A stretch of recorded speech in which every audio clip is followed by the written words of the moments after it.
తాకట్టులో ఉన్న బంగారాన్ని విడిపించి ఆ రోజు ఆన్లైన్ ధరకే కొంటుంది కొమ్మూరి గోల్డ్.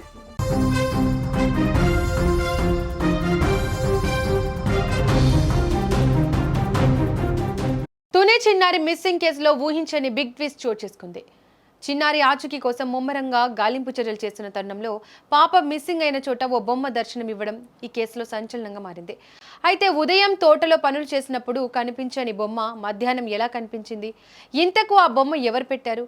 ఆ బొమ్మ ద్వారా ఏం సందేశం ఇవ్వాలనుకుంటున్నారు? నిజంగానే కొంతమంది అనుకుంటున్నట్లు చిన్నారికి క్షుద్ర పూజలు జరిగాయా? ఇక ఇదే అంశానికి సంబంధించి మరింత సమాచారాన్ని మా బ్యూరో చీఫ్ విజయ్ అందిస్తారు. విజయ్, చెప్పండి, పాప మిస్సింగ్ కేసులో ఈ బొమ్మ కనిపించడం ఎలా చూడొచ్చు? అసలు ఈ బొమ్మకి పాప మిస్సింగ్కి ఏమైనా సంబంధం ఉందా? దాదాపు ఒక 10 రోజుల నుంచి కూడా తునికి సంబంధించినటువంటి చిన్నారి మిస్సింగ్ కేసులో రోజుకొక మిస్టరీ బయటకు వస్తుంది, మిస్టరీ వీడుతుంది, అలాగే రోజుకొక కొత్తగా ఇంకొక మిస్టరీ క్రియేట్ అవుతుంది. అంటే రోజుకొక టర్నింగ్ తీసుకుంటుంది మొత్తం పాపకు సంబంధించినటువంటి మిస్సింగ్ కేసు. అయితే ఇవాళ తాజాగా ఉదయం అంటే మొత్తం ఆ పామాయిల్కి సంబంధించినటువంటి తోటనంతా కూడా అక్కడున్న జంగిల్ని క్లియరెన్స్ చేయడం కోసం అక్కడున్నటువంటి దాదాపు ఒక 2 అడుగుల వరకున్న ఆ గడ్డిని తొలగిస్తే ఏదైనా పాపకు సంబంధించినటువంటి ఆనవాళ్ళు కానీ ఆధారాలు కానీ దొరుకుతాయనేటువంటి ఉద్దేశంతో మొత్తం ట్రాక్టర్స్ని ఏర్పాటు చేసి మొత్తం అక్కడున్నటువంటి ఆ జంగిల్నంతా కూడా క్లియర్ చేయడానికి ఇవాళ మొత్తం టీం అంతా కూడా రెడీ అయింది. అలా మార్నింగ్ నుంచి మధ్యాహ్నం వరకు కూడా ట్రాక్టర్స్తో క్లీన్ చేస్తున్నటువంటి క్రమంలో సరిగ్గా పాప ఇంటికి కేవలం ఒక 200 మీటర్ల దూరంలో ఒక ఫెన్సింగ్ ఉన్నటువంటి ప్రాంతంలో 2 బొమ్మలు అంటే 1.5 అడుగు నుంచి 2 అడుగులు మీరు స్క్రీన్లో చూడొచ్చు. స్క్రీన్ మీద బొమ్మల విజువల్స్ 2 బొమ్మలను అక్కడ ఎవరో కొంతమంది గుర్తు తెలియని వ్యక్తులు అక్కడ తగిలించినట్టుగా పెట్టినట్టుగా ఉన్నటువంటి పరిస్థితి. ఇది సుమన్ టీవీ కెమెరాకు కనిపించాయి. వెంటనే అక్కడ మార్నింగ్ నుంచి అక్కడే ఉంటున్నటువంటి మన ప్రతినిధి కూడా వెంటనే ఆ విషయాన్ని చూసి ఈ విషయాన్ని ఒక్కసారిగా వెలుగులో తీసుకొచ్చినటువంటి విషయం తెలిసిందే. అయితే ఇప్పుడు అనేక రకాల అనుమానాలు వ్యక్తమయ్యాయి. మొదట ఆ బొమ్మల్ని ఎందుకు పెట్టారు? కేసును తప్పుదోవ పట్టించడానికే పాప మీద ఏదైనా క్రైమ్ చేసినటువంటి వ్యక్తులు సో ఈ విధంగా చేసి ఉంటారా? లేదంటే అక్కడ ఏదైనా అఘాయిత్యం జరగరానటువంటి ఘోరం అంటే నిన్న అమావాస్య సోమవారం కావడంతో ఏదన్నా పాపని బలి తీసుకోవడం కోసం ఎవరన్నా ఇలా చేసి ఉంటారా అనేటువంటి కొంత అనుమానం కలిగింది. కానీ అలాగే మనం ముందుగా చెప్తున్నట్టుగా పోలీసులే అక్కడ ఉన్నటువంటి ఒక క్లూని సేకరించేటువంటి క్రమంలో భాగంగా ఇన్వెస్టిగేషన్లో భాగంగా పోలీసులే లేదంటే అక్కడ ఉన్నటువంటి ఫారెస్ట్ అధికారులు యానిమల్కి సంబంధించినటువంటి ఆ డిపార్ట్మెంట్ అధికారులు అక్కడ ఈ బొమ్మలు పెట్టి ఉంటారా అనేది మనం కూడా ముందటి వీడియోలో చెప్పాం. ఇప్పుడు కూడా దానికి సంబంధించినటువంటి ఒక క్లారిటీ కూడా వచ్చింది. ఏంటంటే పోలీసులు అక్కడ ఉన్నటువంటి అధికారులే ఈ బొమ్మల్ని ఏర్పాటు చేశారు. ఎందుకు పోలీసులు బొమ్మల్ని ఏర్పాటు చేయాల్సినటువంటి పరిస్థితి?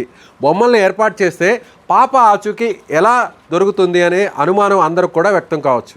అందుకు ఏంటంటే ఏదైనా ఒక జంతువు అంటే ఈ వయసు ఉన్నటువంటి 2.5 సంవత్సరం 3 సంవత్సరాలు లేదా 5 ఏళ్ల లోపల ఉన్నటువంటి పిల్లల మీద పసిపిల్లల మీద క్రూర జంతువులు అటాక్ చేస్తుంటాయి.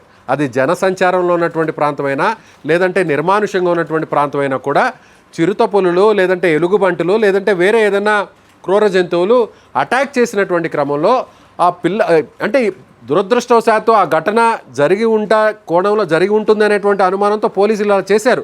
కానీ మనం కానీ సుమన్ టీవీ కానీ పాప మీద అలాంటి అటాక్ జరగకూడదనే కోరుకుంటున్నాం.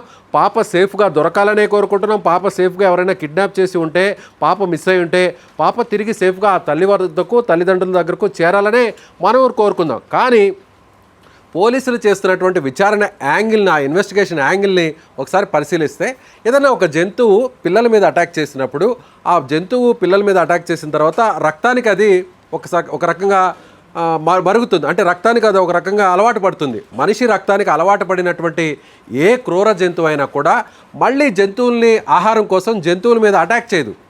మళ్ళీ రెండోసారి కూడా తన ఆహారం కోసం మనుషుల మీదే అటాక్ చేయడానికి ప్రయత్నిస్తుంది.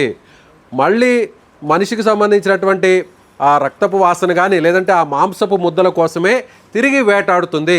ఇది మొదటి నుంచి కూడా జంతువులకు సంబంధించినటువంటి వేటాడే క్రమంలో జంతువుల్ని పట్టుకునేటువంటి క్రమంలో విచారణలో భాగంగా క్లూస్ టీమ్ చేసేటువంటి ఇది ఒక సాధారణంగా జరుగుతున్నటువంటి ప్రక్రియ.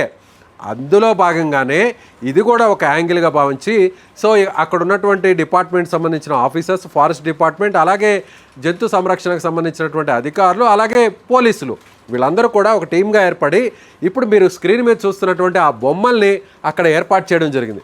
ఆ బొమ్మల మీద కూడా మీరు కొంచెం క్లోజ్గా అబ్జర్వ్ చేసినట్లయితే రక్తపు మరకల్లాగా కొన్ని ఆనవాళ్ళు కూడా కనిపిస్తున్నాయి.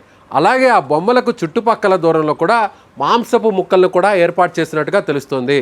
అంటే ఒకవేళ పాప మీద ఏదైనా క్రూర జంతువు ఏదైనా యానిమల్ అటాక్ చేసి ఉంటే ఆ యానిమల్ పాపని అటాక్ చేసిన తర్వాత నేరుగా ఆ పాపని ఎవరికి కనిపించినటువంటి సుదూర ప్రాంతంలో నిర్మానుష్య ప్రాంతంలో వదిలేసిన తర్వాత అంటే మనిషి రక్తానికి మనిషి మాంసం తినడానికి అలవాటు పడినటువంటి జంతువు రెండోసారి కూడా అదే మాంసం తినడానికి అదే మనిషి మీద అటాక్ చేయడానికి అది అలవాటు పడుతుంది కాబట్టి అటాక్ చేయడానికి ప్రయత్నిస్తుంది కాబట్టి ఒకవేళ ఆ జంతువు మళ్ళీ తిరిగి ఆ బొమ్మను చూసి ఆ దూరం నుంచి గమనించినటువంటి పరిస్థితుల్లో దాదాపు ఒక 2 అడుగులు ఉన్నటువంటి బొమ్మ కాబట్టి ఆ టెడ్డీ బేర్ రూపంలో ఉన్నటువంటి బొమ్మ కాబట్టి మళ్ళీ ఇంకొక పాప అక్కడికి వచ్చి ఉంటుంది.